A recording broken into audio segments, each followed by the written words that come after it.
നമസ്കാരം. മുന്നോട്ട് നീങ്ങിയ ട്രെയിനിന്റെ അടിയിൽപ്പെട്ടിട്ടും അത്ഭുതകരമായി രക്ഷപ്പെട്ട് 5 വയസ്സുകാരിയുടെ അതിജീവനം.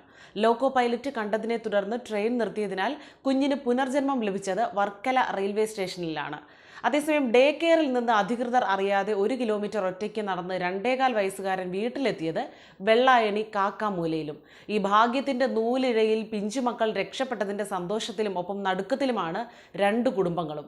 മുത്തശ്ശിയും അമ്മയും ഒത്താണ് തിരുവനന്തപുരത്തേക്ക് പോകാൻ 5 വയസ്സുകാരി തിങ്കളാഴ്ച രാത്രി 8:45 വർക്കല റെയിൽവേ സ്റ്റേഷനിൽ എത്തിയത്. 2ാം നമ്പർ പ്ലാറ്റ്ഫോമിൽ ജനശതാബ്ദി എക്സ്പ്രസ് നിർത്തിയിട്ടിരുന്നു. റിസർവേഷൻ ഉള്ള ട്രെയിനാണെന്നറിയാതെ എഞ്ചിനടുത്തുള്ള കോച്ചിൽ കയറി. വിവരമറിഞ്ഞപ്പോൾ ഇവർ നീങ്ങി തുടങ്ങിയ ട്രെയിനിൽ നിന്ന് ചാടി. കുട്ടിയുടെ അമ്മ സുരക്ഷിതയായി പുറത്തു ചാടിയെങ്കിലും മുത്തശ്ശി കാൽ തെറ്റി പ്ലാറ്റ്ഫോമിൽ തലയടിച്ചു വീണു. ഇതിനിടെ കുട്ടി ട്രെയിനിന്റെ അടിയിൽ അകപ്പെട്ടു. എഞ്ചിന്റെ വാതിലിനരികിൽ നിൽക്കുകയായിരുന്ന ലോക്കോ പൈലറ്റ് ബഹളം കേട്ടുടൻ ട്രെയിൻ നിർത്തി. ഇതിനിടെ യാത്രക്കാർ ചേർന്ന് കുട്ടിയെ ട്രാക്കിൽ നിന്ന് പുറത്തെടുത്തു. കാക്കാമൂല കുളങ്ങര സുഷസിൽ അർച്ചന സുധീഷ് ദമ്പതികളുടെ മകനാണ് ഡേ കെയറിൽ നിന്ന് അധികൃതർ അറിയാതെ പുറത്തിറങ്ങി വഴിയറിയാതെ തപ്പിത്തടഞ്ഞ് ഒടുവിൽ സുരക്ഷിതനായി വീട്ടിലെത്തിയത്. തിങ്കളാഴ്ച ഉച്ചയോടെയായിരുന്നു ആ സംഭവം.